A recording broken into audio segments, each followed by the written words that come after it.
Singida Black Stars ana uwezo wa kuwashangaza mpaka Simba na Yanga wenyewe.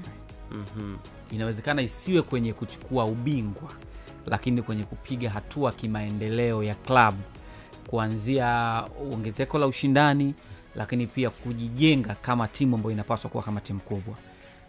Mfano mzuri, Singida sasa hivi ana uwanja wake ambao hawa wenye ndevu zenye mvi hawana.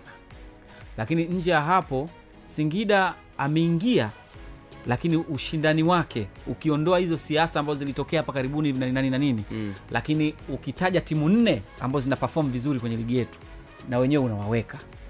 Lakini pia hata project ambao wanaizungumza, asilimia kubwa walioizungumza ni kujijenga kwanza wao, then waje wapate mafanikio ambao wanatamani pia kuwa miongoni mwa timu kubwa barani Afrika.